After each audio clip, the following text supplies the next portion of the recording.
प्रणाम। मैं सुरेंद्र शर्मा। काफ़ी दिनों से हम ज्योतिष विषय पर चर्चा में हैं, चर्चा कर रहे हैं। इस विषय के अध्ययन पर निरंतर प्रगतिशील है।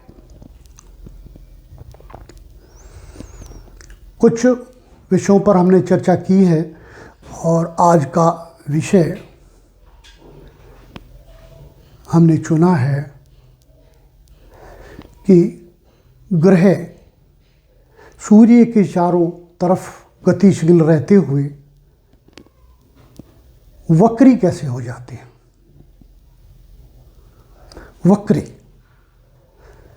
सामान्यतः वक्री एक शब्द है, परंतु इसका अपना एक अर्थ है। ज्योतिष में दिशा प्रतिकूलता।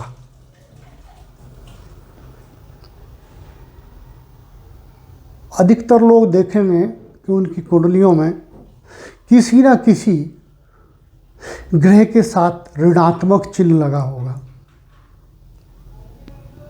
जिनके साथ कोई चिन्ह नहीं है वो तो धनात्मक माने जाएंगे। जिनके साथ कोई दिशा प्रतिकूलता है उनके वो ऋणात्मक चिन्ह से मार्क किए जाएंगे। वो वक्रता को इंडिकेट करता है। अब गतिशीलता में ग्रहों की वक्रता कैसे उत्पन्न होती है, ये आज का विषय हमने चुना है। प्राय सभी लोग इस विषय से विज्ञ हैं कि सूर्य के इर्द गिर्द गति करते ग्रह एक समान गति से नहीं चलते। सबकी गतियां एक दूसरे से भिन्न हैं। सूर्य ब्रह्मांड में एकमात्र ऐसा इकाई है जो जीवन प्रदाता है। संपूर्ण ब्रह्मांड की ऊर्जा सभी ग्रह उपग्रह मनुष्य पृथ्वी सूर्य से लेते हैं और ये ग्रह इस क्रम में सूर्य के चारों तरफ, सामान्य भाषा में चारों तरफ कहते हैं, लेकिन वो है सर्कुलर, चक्रवत गति करते हुए निरंतर ऊर्जा प्राप्त करते और ऊर्जा विकृत करते रहते हैं। जैसे मैंने यहाँ लिया है, सूर्य के चारों तरफ जो ग्रह गतिशील रहते हैं उनकी भिन्न भिन्न गतिशीलता की दरें यहाँ हैं। जैसे बुध सूर्य के इर्द गिर्द घूमता हुआ 88 दिन में सूर्य की एक परिक्रमा पूरी कर लेता है। 88 दिन। ये हमने सूर्य लिया है और इसको ये बुध लिया है, इसके चारों तरफ 88 दिन में एक चक्र पूरा कर लेता है, पुनः यहाँ आ जाता है। और इस प्रकार से 365 दिन 5 घंटे का एक वर्ष माना गया है। इसलिए ये एक वर्ष में लगभग 4 चक्र पूरे कर लेता है। शुक्र 224.7 दिन, लगभग 225 दिन में सूर्य की एक परिक्रमा पूरी करता है। अर्थात एक वर्ष में 2 चक्रों के लगभग, 2.25 चक्रों के लगभग गति कर लेता है। 2 चक्र से कम, 1.5 से थोड़ा ज़्यादा। इस प्रकार से शुक्र का की गति है। फिर मंगल 687 दिन में सूर्य की एक परिक्रमा पूरी करता है। बृहस्पति 155 माह में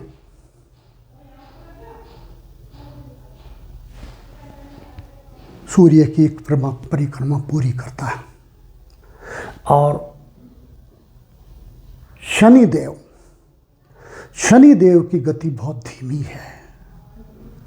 वो अपना एक चक्र पूरा करने में 29.5 वर्ष लेते हैं।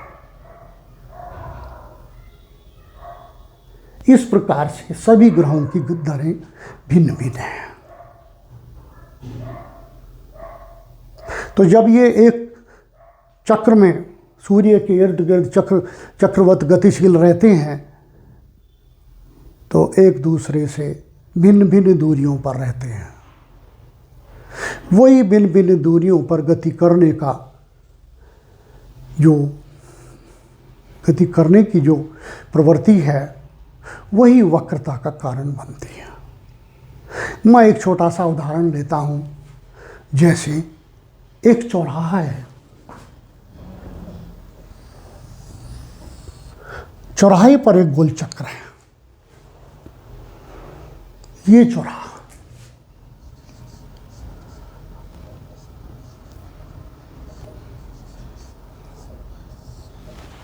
इस पे चारों तरफ से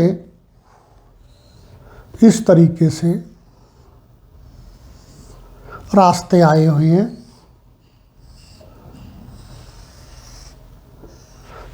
चारों तरफ से रास्ते आए हुए हैं। अब इस पर भिन्न भिन्न दिशाओं से भिन्न भिन्न प्रकार के वाहन आकर के, कोई इधर से आया इधर निकल गया, कोई इधर से आया इधर निकल गया, कोई इधर से आया इधर निकल गया। परंतु यदि इनमें से 2-4 वाहन, जैसे मैं एक ले लूँ, एक पैदल यात्री,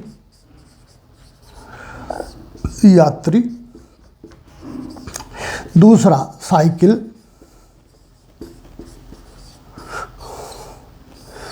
तीसरा एम साइकिल, मोटरसाइकिल, 3 ही लेकर के मैं चलता हूं। अब ये तीनों इधर से आए,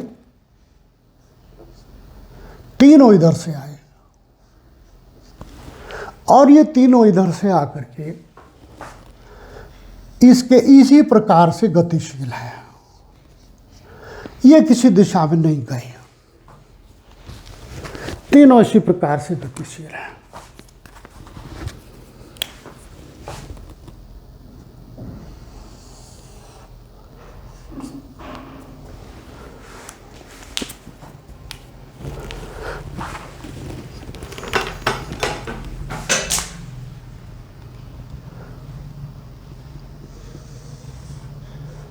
मैंने 3 वाहनों को 3 कलर से इंडिकेट किया है, रेड, ब्लैक एंड ग्रीन।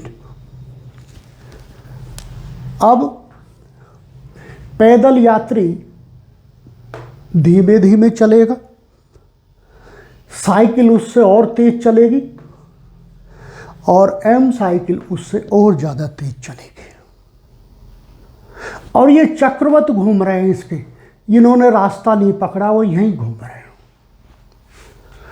तो देखिए, किसी स्थिति में ऐसा अवश्य होगा कि पैदल यात्री यहाँ है, मान लिया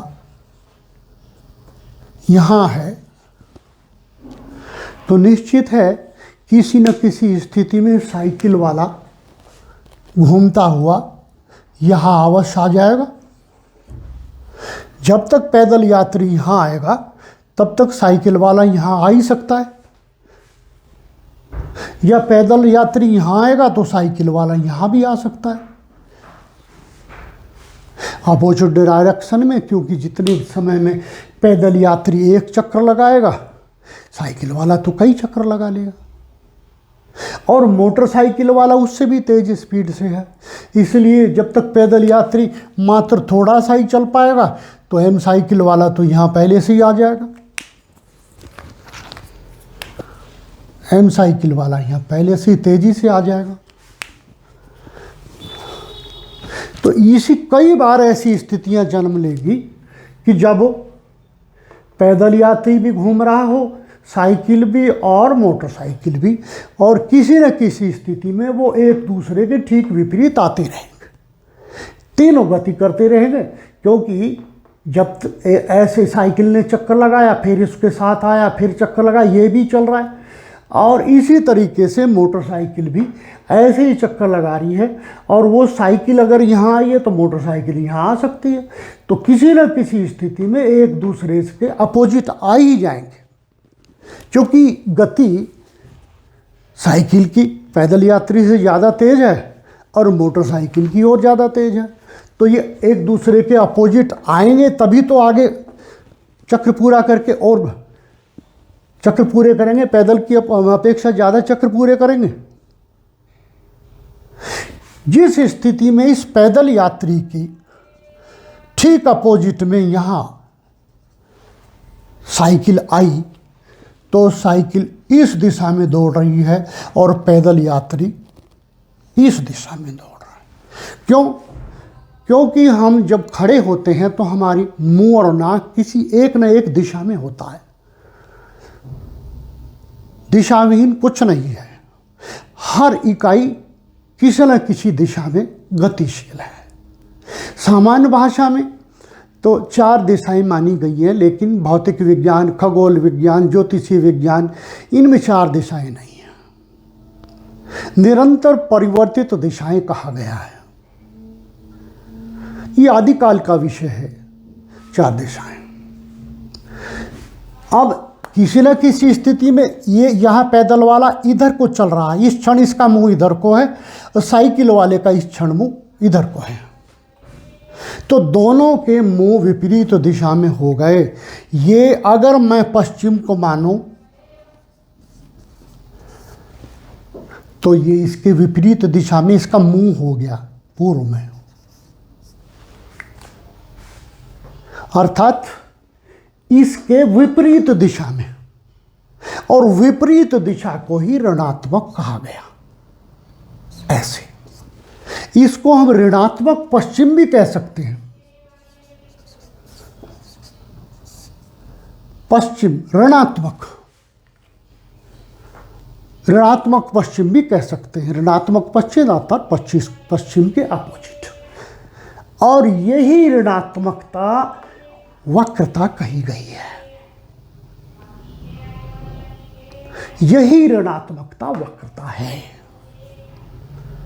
जैसे पैदल यात्री और साइकिल में साइकिल चालक में भिन्नता आएगी दिशा की, ऐसे ही इन दोनों में मोटरसाइकिल और साइकिल वाले में भी यही स्थिति होगी कि यदि साइकिल वाला यहाँ है तो मोटरसाइकिल वाला क्षणों में यहाँ आ जाएगा। इन दोनों की मान लिया साइकिल वाले की यहाँ किसी क्षण यहाँ इधर मुंह है और तो मोटरसाइकिल वाला यहाँ है, तो उस क्षण उसका मुंह इधर है। गतिशीलता में हर क्षण मुंह परिवर्तित है, नाक की दिशा हर क्षण परिवर्तित है। सब लोग ऐसा आंक सकते हैं। यही एक दूसरे की दिशा की विपरीतता, यही वक्रता है। इसे ही वक्री गति कहते हैं। कौन वक्र हुआ? वो तो पैदल यात्री तो अपना ठीक चल रहा है। दिशा में मुंह किसका परिवर्तित हुआ? साइकिल वाले का। यहाँ साइकिल वाला ठीक चल रहा है, दिशा मुंह किसी का परिवर्तित हुआ? मोटरसाइकिल वाले का। यही वक्रता है, एक से दूसरे की दिशा विपरीत हो जाना। यही गति भेद के कारण यहाँ ये ग्रह एक दूसरे के वक्री होते हैं। इस स्केच में सूर्य मध्य में है। देखिए ये पृथ्वी है जिस पर मैं और आप हैं इस समय, जिस पर इस समय मैं और आप हैं, ये पृथ्वी है। और पृथ्वी भी गतिशील है और अन्य ग्रह भी निरंतर गतिशील है। कल्पना कीजिए गति रहते हुए बुध यहां है इस वक्त, तो मेरी और आपकी दिशा यहां पृथ्वी पर होते हुए ये है।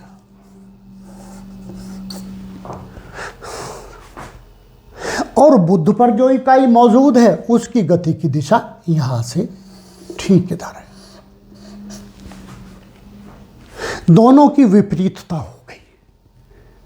हमारा मुंह इधर को है, पृथ्वी इधर जा रही है। बुध पर उपस्थित इकाई का मुंह इधर को है क्योंकि वो इधर आ रहा है। तो इस क्षण जब ऐसी स्थिति है तो दोनों की दिशा विपरीत हो गई। तो अब हम कहेंगे कि बुध वक्री हो गया। किसकी तुलना में? हमारी तुलना में, पृथ्वी की तुलना में वक्री हो गया। ठीक ऐसे ही जिस स्थिति में पृथ्वी आगे बढ़ जाएगी तो उस स्थिति में पृथ्वी पर उपस्थित हम लोगों के मुंह की दिशा ये है, क्योंकि पृथ्वी आगे बढ़ रही है, हम तो खड़े हैं। और यदि इसी स्थिति में चक्रवत घूमता हुआ शुक्र यहां आ जाता है, क्यों? क्योंकि उसकी गति का और हमारी गति का अंतर है। शुक्र हमसे तेज गति से चल रहा है, अर्थात पृथ्वी से तेज चल रहा है। हमारी गति का मतलब है पृथ्वी की गति, तेज चल रहा है। जब तेज चल रहा है तो वो जब तक पृथ्वी यहां से यहां गई तो शुक्र यहां से चक्कर लगा करके यहां आ गया।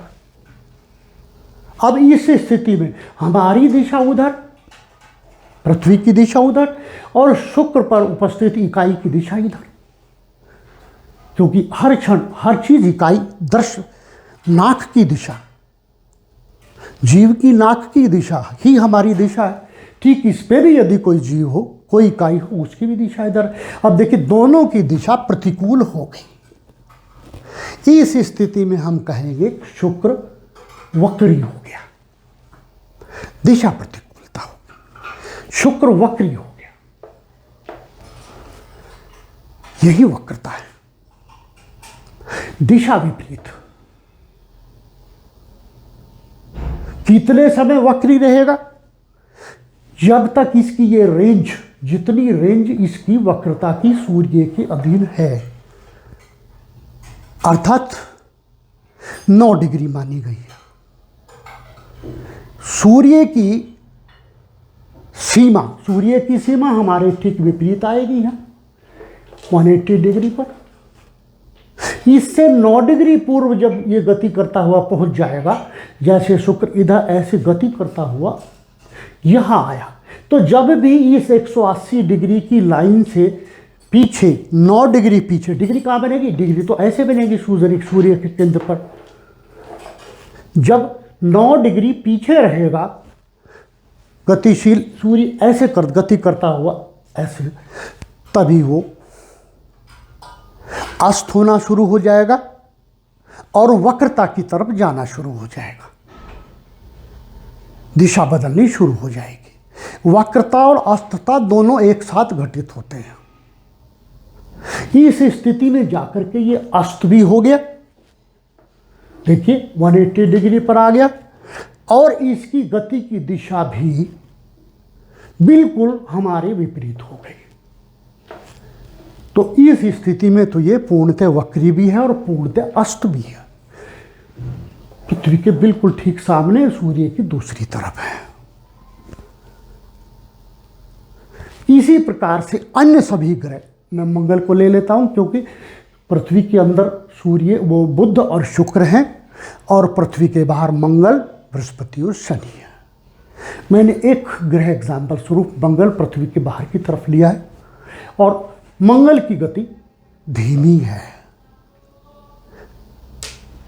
पृथ्वी जब तक 2 चक्कर लगा लेती है तब तक मंगल का लगभग 687 दिन में देख लीजिए कितना चल पाएगा, और पृथ्वी कितनी चल पाएगी, लगभग 1.25 का अनुमान बैठता है।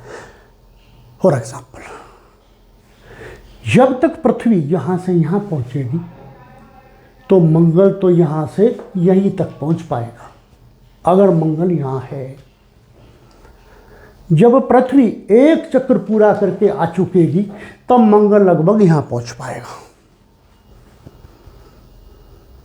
एक स्थिति अवश्य ऐसी आएगी कि जब पृथ्वी मंगल को क्रॉस करती हुई पूरा चक्र लेके आगे आ जाएगी। पृथ्वी की गति तीव्र है। उस स्थिति में पृथ्वी और मंगल की गति की दिशा में अंतर आ जाएगा। पृथ्वी तो यहां हुई और मंगल इस स्थिति में, जब भी मंगल पर कोई इकाई है उसकी दिशा ये हो जाएगी, क्योंकि एक नाक की तरफ दिशा है, ऐसे ही हमारी यहां नाक की तरफ दिशा है। अब देखिए दोनों की दिशा परिवर्तित हो गई गति की। यहां दोनों इकाइयों के मुंह विपरीत दिशाओं में हो गए। इस स्थिति को हम कहेंगे मंगल अस्त भी हो गया, और चूंकि दिशा विपरीत है तो मंगल वक्री भी है। कोई भी ग्रह अस्त होने से पूर्व ही वक्री होता है और वक्री होने के उपरांत वो अस्त होता है। उसमें कई स्थितियां आती हैं, धीमी, अति धीमी, अति आदि। ये वक्रता है। आशा है आप लोगों को ये वक्रता किस तरीके से घटित होती है भाई होगी। ना भाईगी तो आप कमेंट में इंडिकेट करेंगे ही। यदि भाई हो तो प्लीज़ चैनल को सब्सक्राइब करें और लाइक करें। मैं आपका आभारी रहूँगा। प्रणाम।